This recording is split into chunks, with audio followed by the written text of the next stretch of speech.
Alhamdulillahi Rabbil Alamin. Wassalatu wassalamu ala ashrafil anbiya'i wal mursalin Sayyidina wa habibina wa syafi'ina wa maulana Muhammad wa ala alihi wa ashabihi ajma'in. Subhanaka la ilma lana illa ma 'allamtana innaka antal alimul hakim. La haula wa la quwwata illa billahil aliyil azim. Amma ba'du. Anak-anakku, silaturahmi dengan majelis guru, dengan guru-guru termasuk dengan saya selalu terbuka setiap saat. Walaupun anak-anakku nanti sudah meninggalkan pondok, silaturahmi tetap harus kita perkuat. Berani bertemu, harus berani berpisah. Pertemuan itu adalah awal daripada perpisahan. Perpisahan itu adalah akhir daripada pertemuan. Ini sudah menjadi sunnatullah di permukaan bumi ini. Setiap manusia pasti suatu saat akan berpisah dengan apa atau siapa yang dia cintai. Dalam keluarga, suami, istri, anak yang saling mencintai, kasih sayang, tentu pada satu saat dengan sunnatullah. Siapa yang dulu tentu kita tidak tahu, hanya sunyi tangan Allah. Para santri seluruhnya pasti suatu saat akan berpisah dengan apa dan siapa yang cintai. Cinta sama jabatan, katakan jadi bupati, jadi gubernur, suatu saat pasti akan berpisah dengan jabatannya itu.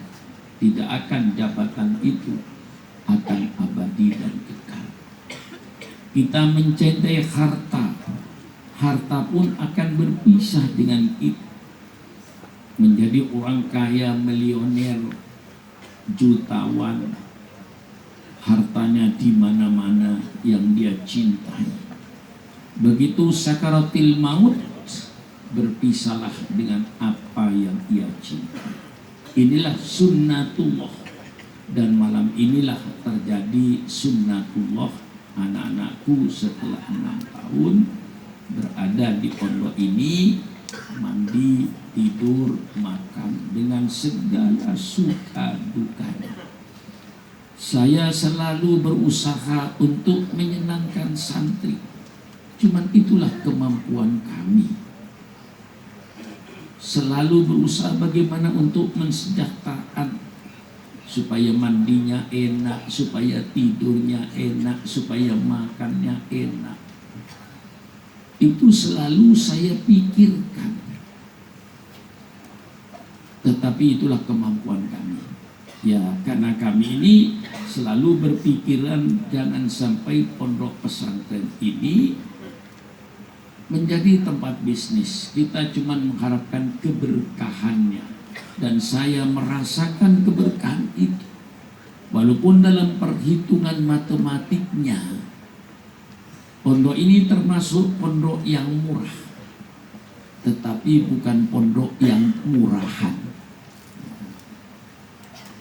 Kami boleh bersaing harga, dan juga kami tetap akan bersaing kualitas. Jangan karena pondok yang murah itu lalu berarti kualitasnya murah. Tidak. Alhamdulillah, anak-anak kami ada di perguruan tinggi di mana-mana. Di dalam negeri, anak kita berada di perguruan tinggi, universitas di UI, Universitas Indonesia, satu-satunya perguruan tinggi pemerintah yang bergensi. Juga ada di UI, ada di Pajajaran, ada di Unra, ada di bermacam-macam perguruan tinggi negeri. Ternyata anak kita pun diterima. Anak-anak kita pun diterima, baik di Akademi Kemiliteran AMN ada, dari Angkatan Kepolisian ada. Alhamdulillah, pondok kita pondok yang harga murah, tapi bukan berarti pondok murah. Anak-anakku setelah ini akan meninggalkan pondok ini dengan ilmu yang kau bawa. Tadi sudah panjang lebar dari Ananda Kiai Haji Ahmad Zainal Ridho, ya memang saya selalu untuk estafet kepemimpinan ini sudah saya sengaja anak-anak saya seluruhnya adalah tamatan Darul Rahman, tidak ada tamatan sekolah lain. Memang sudah sengaja untuk patah tumbuh hilang berganti, yang sering saya katakan coret pepatah itu. Gak usah berlaku lagi, bukan patah tumbuh hilang berganti, tetapi gantilah dengan pepatah yang lebih bagus sebelum patah sudah tumbuh. Itu yang menjadi harapan. Tadi sudah mendapatkan beberapa bekal-bekal dari Ananda Kiai Haji Ahmad Zainal Ridho. Kemarin malam dalam 1000 lilinnya sudah mendapatkan bekal dari Ananda Kiai Haji Muhammad Faiz, dan juga dari Kiai Kosim di kelas-kelas sudah banyaklah yang diterima oleh anak-anak. Oleh sebab itu pesan saya kepada anak-anakku, pertama kali hargailah dirimu, bukan minta dihargai. Hargailah dirimu, hargailah dirimu dengan akhlakmu di tengah-tengah masyarakat. Akhlakmu yang baik, akhlakmu yang sopan, tidak mempunyai rasa sombong. Saya tidak senang kalau kau merasa sombong, saya tamat dari Darul Rahman, itu tidak benar. Bukan itu yang saya, tapi tunjukkan olehmu akhlakmu pertama kali. Hargailah dirimu dengan akhlakmu, sehingga pondok pesantren Darul Rahman itu tidak perlu pasang iklan, baik di majalah maupun di televisi. Cukuplah iklan pondok pesantren dengan alumni-alumninya yang ada di masyarakat.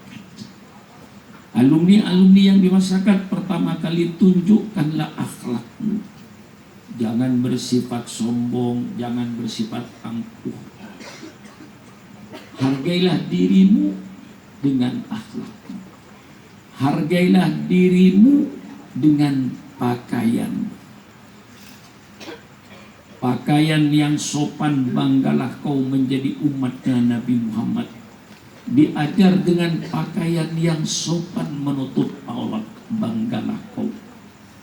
Ini satu peradaban yang sangat tinggi, di mana manusia menutup auratnya dengan pakaian-pakaian yang sopan. Kalau kau berpakaian yang tidak sopan, berarti kau tidak menghargai dirimu. Misalnya kamu masuk masjid pakai celana blue jean, ya saya tidak mencela celana blue jean, ya tidak celana blue jean. Kadang-kadang dibolong-bolongin, setelah dibolong-bolongin di kakinya itu belum dijahit kayak rambut ujungnya. Kemudian kamu pakai kaos misalnya yang berwarna-warni, gambar macam-macam, ditulis di depan dadanya I love you, dengan tidak pakai peci. Masuklah kau ke masjid, padahal kau orang alim, orang yang mengerti agama, orang yang bisa baca kitab, tapi dengan pakaianmu yang tidak sopan seperti itu menurut anggapan Islam, engkau tidak dihargai orang, karena engkau tidak menghargai dirinya. Jadi pakaian yang sopan itu berarti kau menghargai dirinya. Masuk masjid pakai sarung, pakai kemeja, bawa sajadah atau bawa surban atau bawa tasbih. Itu semuanya dalam rangka menghormati dirimu sendiri dengan pakaianmu. Hargailah dirimu dengan ilmumu. Amalkan ilmumu, manfaatkan ilmumu. Jangan minta dihargai. Inilah yang selalu saya tekankan kepada alumni. Jangan minta dihargai. Hargailah orang lain. Jangan minta dihormati, hormatilah orang lain. Orang yang minta dihargai itu orang yang tidak berharga karena masih minta-minta untuk dihargai. Orang yang minta dihormati itulah orang yang tidak terhormat karena masih minta-minta untuk dihormati. Jangan minta dihormati, hormatilah orang lain. Jangan minta dihargai, hargailah orang lain. Orang yang tahu budi, orang yang menghargai budi orang.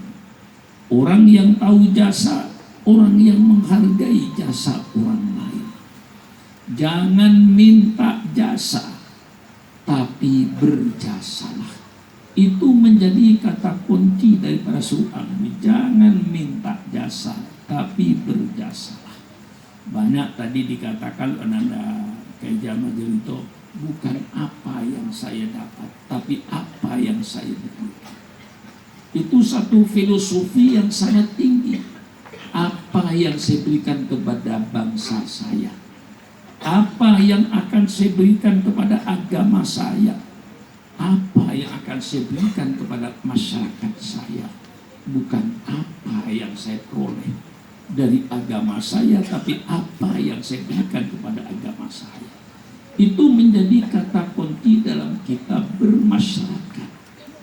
Insya Allah kalau kita menghargai orang lain, insya Allah walaupun kita tidak minta harga dihargai, tapi dihargai oleh orang.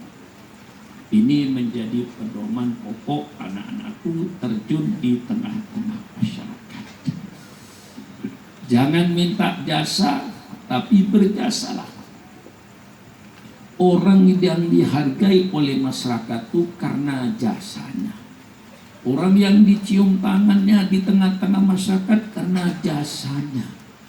Orang yang ilmunya sederhana, tidak tamatan perguruan tinggi baik dalam negeri atau luar negeri,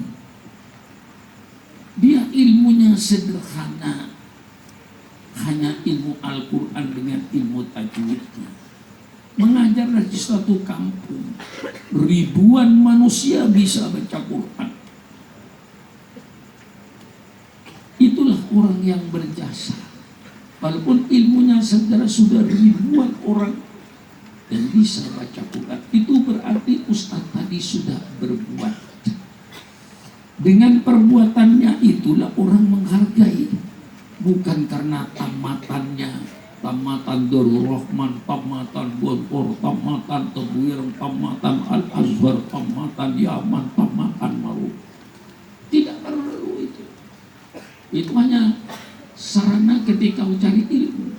Yang penting sekarang apa yang kau kerjakan di tengah masyarakat setelah kau dari Darul Rahman. Apa yang kau kerjakan di tengah-tengah masyarakat setelah kau katakan dari Al-Azhar, dari Yaman, dari Maroko. Apa yang kau kerjakan? Apa yang kau berbuat? Seorang ustadz di tengah-tengah kampung yang telah menjadikan ribuan manusia, itu telah berbuat.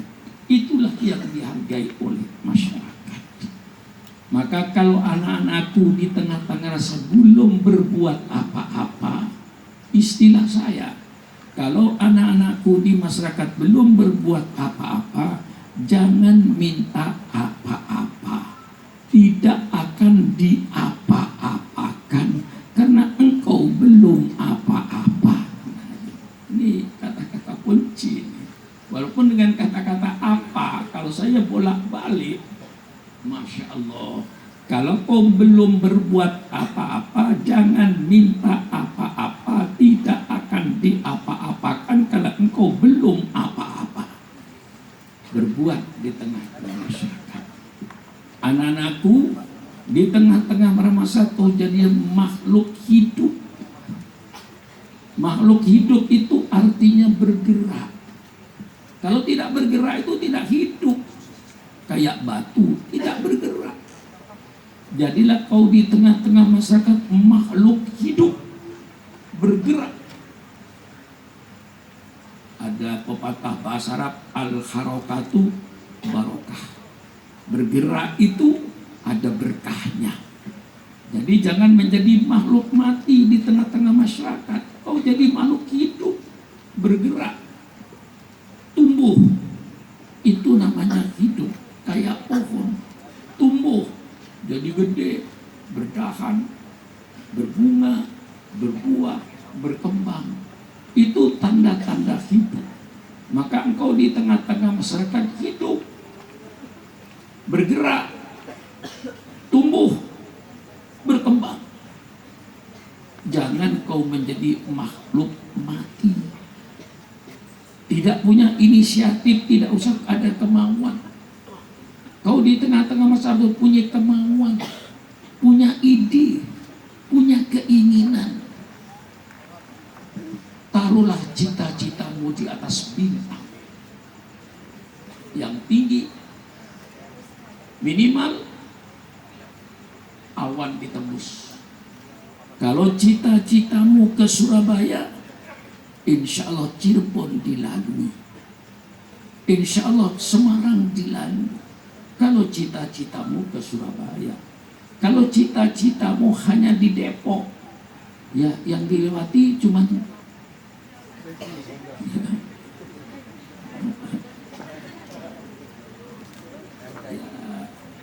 cuman langkah 10 langkah.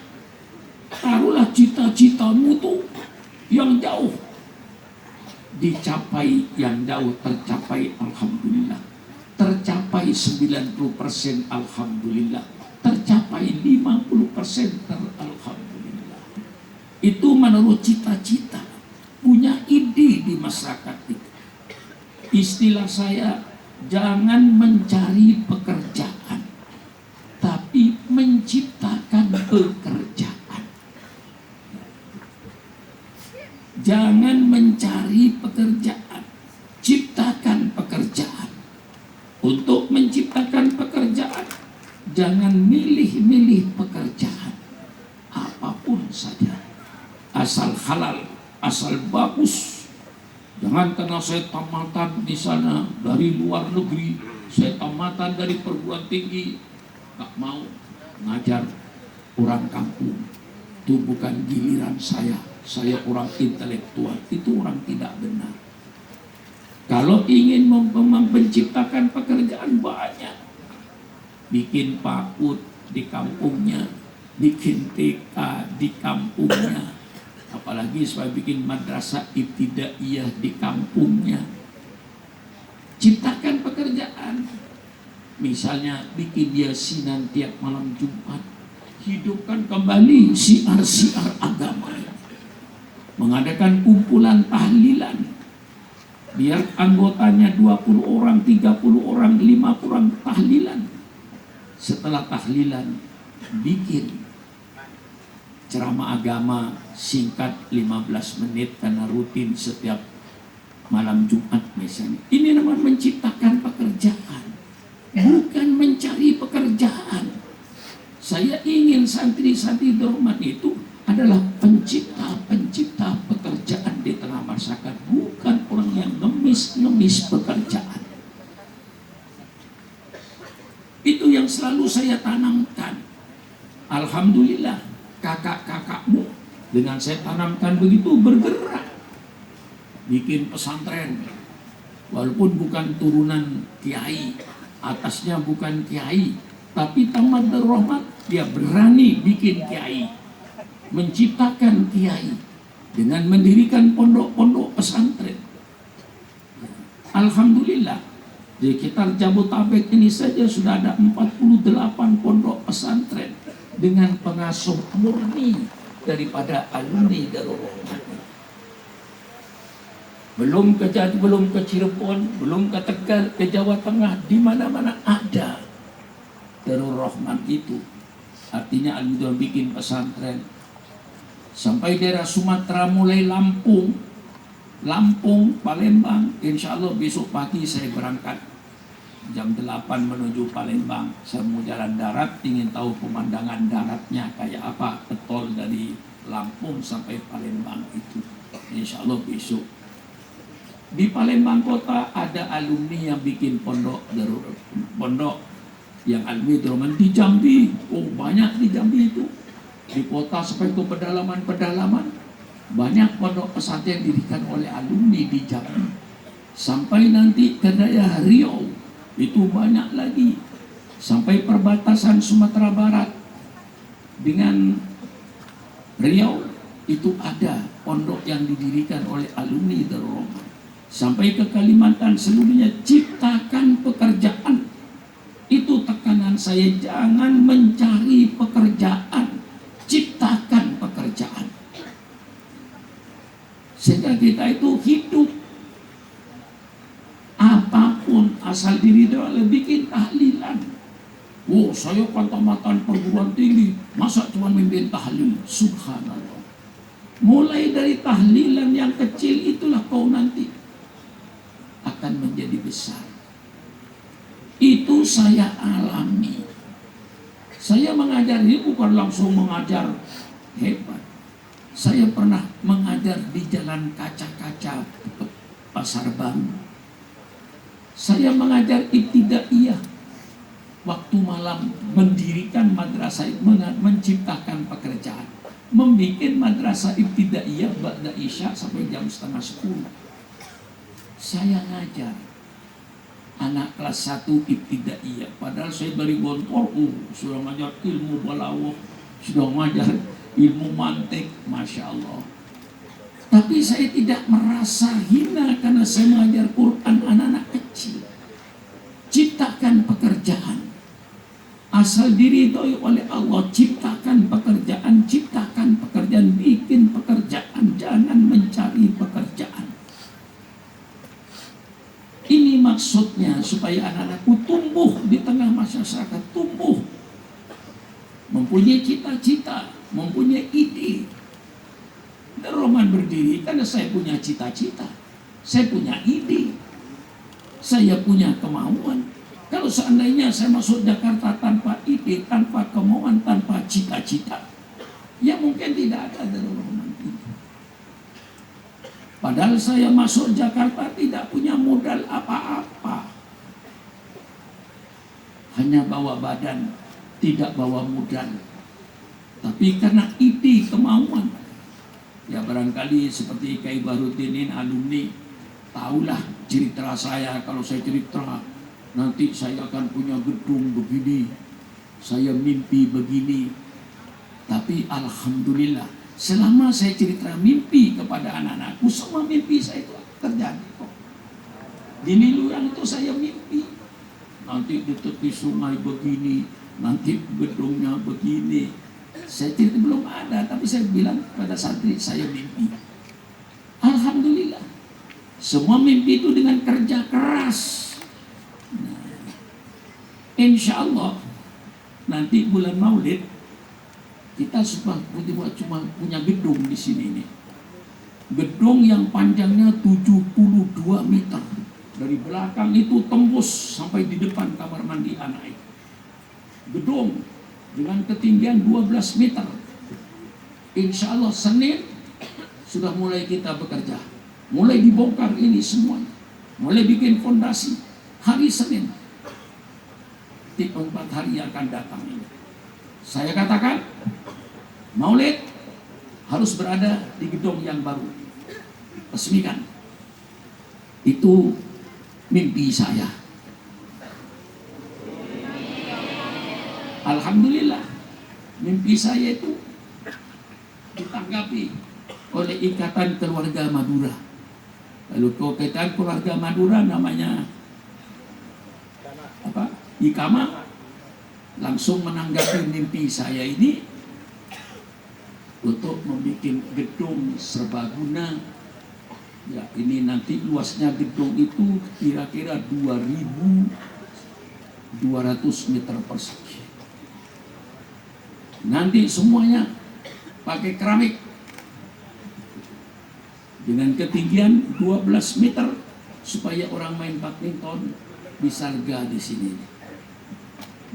Itu mimpi, tapi insya Allah Senin mimpi saya mulai dikerjakan.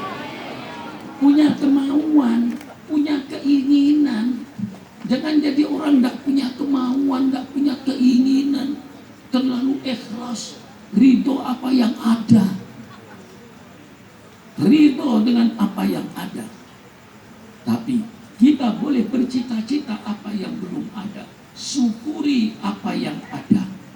Insya Allah Allah tambah apa yang belum ada. Ini selalu, maka anak-anakku di masyarakat, jadilah makhluk hidup, jangan menjadi makhluk mati. Tidak punya inisiatif, tidak punya kemauan. Letakkan cita-citamu setinggi bintang. Itu cita-cita boleh tinggi. Cita-cita kita terboleh 100% alhamdulillah, 90% alhamdulillah, 50% alhamdulillah, tergantung pada kudrat dan iradatnya Allah. Anak-anakku, jadilah kau di masyarakat itu ikan hidup. Jangan jadi ikan mati. Ikan hidup. Ikan itu hidup di laut. Yang diminum air asin. Yang nempel di kulit ikan itu bertahun-tahun garam. Tapi anehnya ikan hidup tidak mau asin. Kita tangkap ikan tongkol tidak asin, kita tangkap ikan bandeng tidak asin. Itu namanya ikan hidup. Jangan jadi ikan mati di tengah-tengah masyarakat. Bagaimana nasibnya ikan mati? Ya kalau ikan mati dikasih garam asin, dikasih cuka kecut, dikasih gula manis, dikasih asam-asam. Itulah nasibnya ikan mati. Tapi kau tetap menjadi ikan hidup dengan mempunyai akidah, mempunyai iman kepada Allah Subhanahu wa Ta'ala, dengan madhab ahli sunnah wal jamaah. Apa ahli sunnah wal jamaah itu? Sekelompok umat, mayoritas umat Islam ahli sunnah wal jamaah. Di dalam fikihnya ahli sunnah wal jamaah berhaluan salah satu mazhab yang 4. Dalam akidah ahli sunnah beraliran al-Asy'ariyah, al-Imam Abu Hasan al-Asy'ari dengan al-Imam al-Maturidi.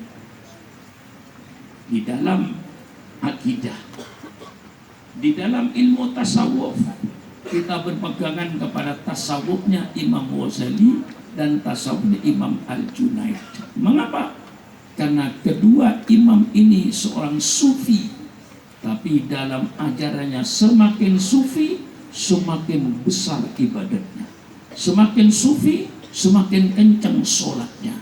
Lain dengan madhab-madhab sufi yang lain, kadang-kadang kalau sudah merasa dirinya itu makrifat, menguasai ilmu makrifatullah, sudah merasa bersatu dengan Allah, lalu tidak sholat, lalu tidak puasa. Saya levelnya level makrifat, jadi sudah nggak usah sholat lagi. Jadi kalau mereka kok masih sholat kamu, masih sholat, oh ya itu bukan level saya itu. Nah, itu sufi yang tidak benar. Di dalam kita bermasyarakat, madhab ahli sunnah wal jamaah itu mencintai para sahabat Rasulullah dan mencintai keluarga-keluarga Rasulullah. Ada yang hanya mencintai sahabat Rasulullah, benci kepada keluarga Rasulullah. Ada yang sangat mencintai sampai berlebih-lebihan kepada keluarga Rasulullah, tapi maki-maki sahabat Rasulullah. Itu insya Allah bukan umatnya Nabi Muhammad.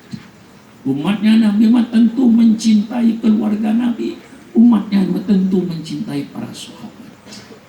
Nah, ini kita berjalan teguh pendiriannya, tidak terpengaruh dengan ajaran-ajaran yang datang dari luar atau dengan ajaran-ajaran yang sesat.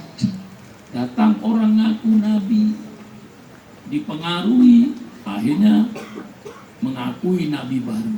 Itu namanya ikan mati, bukan ikan hidup. Kita ini ikan hidup, mempunyai akidah Islam ahli sunnah wal jamaah. Ada faham ini kita tolak, tidak bisa. Ada paham ini kita tolak. Ada liberalisme kita tolak. Ada sekularisme kita tolak. Ada pluralisme yang tidak benar kita tolak. Kita ahli sunnah wal jamaah itu namanya ikan hidup, bukan ikan mati. Ikan mati akan tergantung kepada lingkungannya. Apa lingkungannya? Tidak punya pendirian, munafik. Itu namanya ikan mati. Kalau ikan hidup tidak akan menjadi orang munafik, menjadi orang yang berakidah Islam, ahli sunnah wal jamaah, tidak bisa digoyah oleh ajaran-ajaran yang datang dari luar atau peradaban-peradaban yang tidak dibenarkan oleh Islam kokoh. Jadi makhluk hidup, jadi ikan hidup, itu anak-anakku yang saya harapkan. Berbuatlah kau di tengah-tengah masyarakat itu. Jaga selalu, saya katakan, jaga dirimu sendiri. Jaga nama keluargamu. Jaga nama pondokmu. Jaga nama kiaimu dengan langkah-langkahmu dan perbuatan-perbuatanmu di tengah-tengah masyarakat. Sudah banyaklah, saya kira anak-anak kelas 6 yang tiap subuh ngaji dengan saya, sudah banyaklah bekal-bekal yang saya berikan. Cuman intinya sekarang ini saya titikkan kepada dua hal ini. Anak-anakku pulang, di samping bekal-bekal yang telah diberikan tadi, saya titik beratkan pertama kali kepada akhlak. Sekali lagi kepada anak-anakku, berjasalah, jangan minta jasa. Hormatilah orang lain, jangan minta dihormati. Hargailah orang lain, jangan minta dihargai. Dan hargailah dirimu sendiri dengan akhlakmu, dengan ilmumu, dengan pakaianmu, dengan tingkah lakumu. Jadilah kau makhluk hidup. Jadilah kau ikan hidup. Jangan menjadi ikan mati. Jangan milih-milih pekerjaan apapun selama itu dihalalkan oleh Allah, diridhoi oleh Allah, sekecil-kecil pekerjaan. Ya, kadang-kadang terjadi kalau sudah menjadi mubalik terkenal, hebat, diundang oleh musola di RT, nggak mau. Kadang-kadang jawabnya nyakitin. Di mana undangan itu di RT Ustaz? Di mana tempatnya itu? Tepi kali, di situ musola kecil. Oh, itu bukan tingkatan saya itu. Kasih sabar sama ustaz-ustaz kampung itu. Subhanallah. Ada yang begini, ada. Saya itu mendapat wasiat dari almarhum Kiai Hamid Pasuruan. Ketika saya minta wirid, dia katakan wiridnya Ustadz sudah cukup bagus. Ngajar di pesantren, kalau ada undangan diterima dan jangan membeda-bedakan undangan. Diundang siapapun saja terima. Rakyat kecil pun, diundang musola pun, diundang masjid aku, diundang masjid Jaket, diundang gubernur, diundang menteri. Tapi kata kami, jangan pilih-pilih undangan. Jangan membatalkan undangan karena ada undangan yang lebih besar. Misalnya saya diundang orang Tegal atau orang Pekalongan atau orang Banten di musola kecil, lalu saya diundang menteri agama atau diundang gubernur, lalu saya batalkan yang musola itu. Itu satu kedoliman. Tetap teguh jaga janji dengan masyarakat itu. Karena kalau masyarakat untuk selamanya. Kalau menteri cuma 5 tahun, gubernur cuma 5 tahun, tapi dengan masyarakat abadi untuk selamanya. Inilah pesan-pesan anak-anakku. Karena sudah banyak pesan-pesan, saya ketik intinya saja kepada anak-anakku. Bawalah Darul Rahman, jagalah Darul Rahman ini, kau akan menjadi iklan. Dihargai atau tidak dihargai pondok pesantren Darul Rahman tergantung pada alumninya. Kalau alumninya di tengah-tengah masyarakat, menyenangkan masyarakat, insya Allah tidak usah pakai iklan. Kepercayaan masyarakat akan tetap berkembang di pondok ini. Nah, kepada anak-anakku dan wali murid, sekali lagi saya ucapkan terima kasih. Dan mudah-mudahan mimpi saya ini ya kira-kira biayanya itu ditaksir gedung ini ya sekitar 4M lah, 4.000 juta. Tapi kata ya, kalau dilihat duitnya ya gimana nantinya ya Allahu alam. Tapi insya Allah sudah ditanggung oleh Ikatan Keluarga Madura yang hari Senin ini akan mulai menggali fondasinya, membuat koplang. Mungkin nanti hari Rabu mulai dikeruk oleh Beko. Nah, kepada anak-anak para santri saya minta maaf yang biasanya nanti main sepak bola sampai bulan Maulid nanti ya carilah lapangan lain lah dulu ya, di mana saja. Tapi di sini jelas mulai hari Rabu mungkin sudah nggak bisa ditempati dan masih dikeruk fondasi semua kelilingan ini, perlu tanah akan bertumpuk. Nah, yang saya kalau kerja pakai target, Kiai Kosim.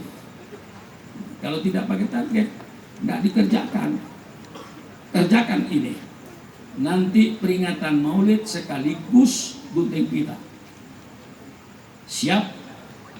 Ya, depan saya siap. Hanya di depan saya. Ya mudah-mudahan benar siapnya itu, sehingga nanti untuk yang akan datang halal khutbatul wada sudah tidak pakai tenda lagi, langsung di gedung yang lebih gede dari tenda ini. Itu jalan nanti masuk gedung. Jalan itu saya masukkan gedung. Jadi sampai pohon itu nanti. Karena nanti di jalan itu VIP. Kalau peringatan Maulid di jalan itu VIP. Di sini yang rakyat. Dari belakang situ ini masih ada kira-kira 4 meter, 5 meter ke belakang itu. Sampai nanti maju ke kamar mandinya anak-anak itu, insya Allah panjangnya 72 meter kali 34 meter tanpa tiang satu pun di tengah-tengah. Jadi inilah mimpi saya, mudah-mudahan nanti bulan Maulid sudah terwujud mimpi ini. Inilah dari saya, sekali lagi terima kasih kepada wali murid, terima kasih kepada anak-anakku yang telah 6 tahun bersama saya, ya dengan segala suka dukanya.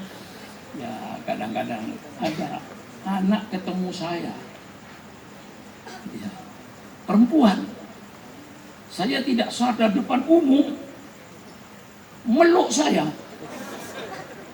dicium, saya kaget, ya loh, kok perempuan? Oke, pokoknya kayak saya itu cinta sama kayak bukan cinta apa, kayak cinta hati, bukan cinta yang macam-macam itu, kata dia. Iya, tapi ini depan umum, kata saya. Ada yang datang, begitu datang langsung kaki saya yang dicium. Jangan, kata saya, ini kaki, kata saya. Nah itu ya mungkin ada kesan-kesan tertentu. Maka anak-anakku, sekali lagi sebelum saya assalamualaikum, silaturahmi anak-anakku. Saya terima kasih pada pendahulu-pendahulu silaturahmi kemarin itu.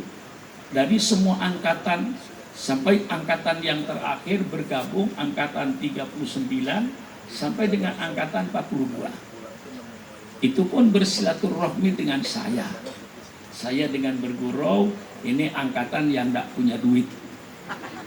Karena masih mahasiswa semua. Nah, kalau yang sudah lama-lama itu mungkin duitnya banyak. Maka sekali lagi tekanannya, anak-anakku hanya berpisah secara formalitas saja karena anak-anakku tamat.